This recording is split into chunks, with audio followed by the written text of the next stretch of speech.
let's move on to the next Canadian team, your hometown team, the Ooh. Ottawa Senators. Mm-hmm. I'll let you start off with this. I have some strong opinions about this team. Okay.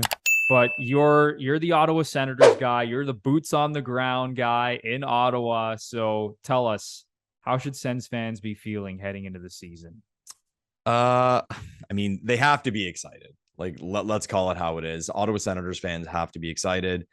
And I saw a story the other day that based on the last few seasons, ticket sales are way up. So, I mean, that's fabric to show that they actually are excited. It doesn't get any more concrete than that. It's well known the Sens do not have good attendance. I think they were actually even dead last in the league last year. So to see fans buy tickets is a good thing. In terms of the team on the ice, I mean, how can you not be excited? Because they added scoring talent. They signed a big free agent too in Claude Giroux. The story was always at Ottawa can't attract free agents. They got Giroux, the homeboy, at a reasonable deal. I mentioned before about how Leafs fans for certain times it was kind of difficult to pick a favorite player. And the way I always think about this stuff, or that topic, I should say, is to ask a fan, okay, or I'll ask myself, if I was a fan of X team, whose jersey would I have?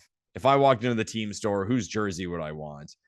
And the Sens have had some rough years. I mean, they've had some good players, but right now that list is pretty long. If someone told me Shabbat, Kachuk, DeBrincat, Claude Giroux, Batherson, I mean, I'd be like, yeah, sure, it's great. Stutzla. So I think Sens fans really and truly should be excited for this season. And I think they should be excited for another move to happen because that team did too much over the course of the offseason to add scoring talent, to raise people's eyebrows about the impact they could have on this season, to, I think, not make another deal and add to the defense. And let's look a little deeper. Giroux signed a 2-year deal. And does DeBrincat have a 3-year deal? Was it 3? I think it was a 3-year deal. Okay, double check that one. I may have misquoted. But so he signed a 3. And how many years does DeBrincat have? Is it 2 or 3? Yeah, I believe it's only a couple more years. Yeah, Giroux's deal, Lepore, 3 years at $6.5 million per. Okay, so they got 3 years with Giroux. Okay. And then I'll go check their cap sheet real quick for DeBrincat. Yeah. Lepore, he only has 1 year left on his deal, DeBrincat. There you go. The only one. So, I mean, they got 1 year of DeBrincat for sure. So they got to go for it. You mentioned your optimism for Cole Caulfield. I have a lot of optimism for Timmy Stutzla. He was on 32 Thoughts the other day. He did an interview with Merrick and Friedman. Says he had a great offseason. He even went as far to say that he got a sleep coach. He felt last year he didn't get the sleep he needed. His naps were off and this and that. Trained hard. I think he spent some time in California as well with a certain coach. I think he's going to have a big, big year. I think Stutzla is going to have a big, big year. And with the depth they have, the guys they can put him with, I think Ottawa's going to have a good power play. It could get really, really big for Tim Stutzla in this league. I think he could really put his footprint in the league this season as like a superstar player. So for Sens fans, that's exciting. And if I think of like possibilities, kind of like how we were saying about the Leafs with the Sens, what's like worst case scenario? Like this team's really bad again. Like I think even if they're like average or kind of bad, but there's progression and they're scoring goals and they're fun to watch, I think Sens fans will be okay with that based on the last few seasons and how they've gone. But the ceiling's high too. Who knows? Maybe this team just catches fire again. Like I said, they're young, they're exciting, they can score. Maybe they do make another deal. So if I'm a Sens fan, I'm excited. I'm excited for the team. I'm excited that people are buying tickets and there should be more butts in the seats. I'm excited about Timmy Stutzla. I'm excited that we signed a big free agent. And there's a nice future to look at for the Ottawa Senators right now. And I think most people in recent times anyway wouldn't have made that same comment.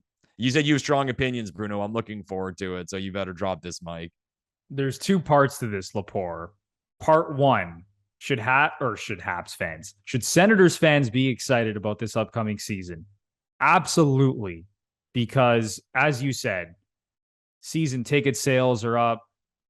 They have all these great young players. Claude Giroux decided to sign with them. He didn't go to one of these American teams or, a team like the Leafs or the Oilers. And I know, those teams couldn't really fit him under the salary cap, but he didn't pick one of these obvious contenders. He went to the Ottawa Senators. So he's excited about what they're building there. Stützle, Thomas Chabot, Josh Norris, Drake Batherson. His status is kind of still up in the air with the whole Hockey Canada thing. But they got some great young players. So, yes, I'd be very excited as a Senators fan because they got a lot of talent now. Alex DeBrincat. They still have Brady Tkachuk. Their top six is going to be ferocious. But saying all that, Lepore, I truly believe that heading into this season, the most overrated team in the NHL is the Ottawa Senators. Oh, let's go. This team, I'm saying it right now, Lepore, is going to miss the playoffs again. Okay. For a 6th straight season. And you said, what's the worst case scenario for this team? If they miss the playoffs, it's really not the end of the world because this team has missed the playoffs 5 years in a row. But I think all the hype and excitement of getting DeBrincat and Giroux and having all these young players in place, I think the hype is getting a little bit out of control at this point, and people are picking the Senators to make the playoffs, and they're going to be the team that makes this huge leap. But I look down their roster. Their defense core is still not good. Their goaltending is still meh. I mean, even picking up Cam Talbot, you can't say that Cam Talbot is like a great goalie. I mean, he's a solid NHL goalie, right? Their goaltending is essentially in the same place as the Leafs. Oh, that's causing some comments. It really is, honestly. But the difference between the Senators and the Leafs is that the Leafs just have way more talent up and down the lineup, especially on the D core. Now, maybe you could make the argument at forward, the Senators are close to the Leafs, but there's no one as good as Austin Matthews and Mitch Marner. And quite frankly, maybe even William Nylander after his 80-point season. So I think this team is honestly a little bit overrated. I think there's too many good teams ahead of them in the Atlantic Division. I think the Leafs, the Panthers, Lightning, and Bruins are all still better than Ottawa. So honestly, as excited as people are for the Senators this season, especially Sens fans, I think the upside for this team, Lepore, is finishing in that second wildcard spot. Because I don't think they can finish top 3 in the division. Maybe they can grab the first wild card in the East. But honestly, I think if you're a Senators fan, as excited as you are, I don't think this team can really finish higher than the second wildcard spot in the East. But even then, I think if you ask if you told Sens fans that they'd make the playoffs and finish in a wild card spot, they'd be stoked. Oh, of course. They'd be thrilled about that. Oh my God. Nothing to lose to. Like I said before, it's about fun seasons. It would be fun because if they go out and lose, who cares? It showed growth and again, a young fun team. But what I was getting at before is based on the talent they've picked up and the talent they already had, what's the worst they could finish? Could they be bad? I think that's more my point. I can't see them being bad. That's fair. I can't see them being as bad as last season, let's say. Yeah. There has to be an improvement. We've talked about this on previous shows, Lepore. At some point, there has to be some progression with this team. With all the young talent they have, they can't keep finishing as a sub 70 point team. At some point, you have to show a little bit of progression. You have to, finish with 80 plus points, maybe flirt with 90 points, which that still won't get you into the playoffs, but I want to see this team between 80 and 90 points this upcoming season. I think that's the number. I think 80 points is the number, but I will say, and this is a whole other topic and this may run, looking at different teams, expectations, excitement for fans. This may come off like a hot take, but I think of all coaches among the Canadian teams, at least, DJ Smith may be on the hottest seat, not because of what he has accomplished or not accomplished, but just based on the expectations of this team to show growth. And if things don't start well, there may be some panic. Because again, they only have so much time with DeBrincat. They got 3 years with Giroux.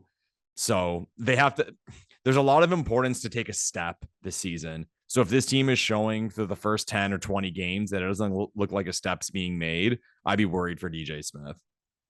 Honestly, it's hard to disagree with you, man, because like I said, I feel like I'm beating a dead horse with this because we've talked about it on previous shows. This team has to show progression. Like, I don't like to compare everything to the Leafs. Actually, that's a lie. I love comparing everything to the Leafs. We've talked about this on a previous show as well, man. Like, the Leafs came out of the gate and made the playoffs in year one under Matthews, Marner, and Nylander in year one. Now, I get that's rare, and not every team goes through that, where you have these young studs come into the league right away and they're good. But the Senators, man, 5 years in a row, they haven't made the playoffs.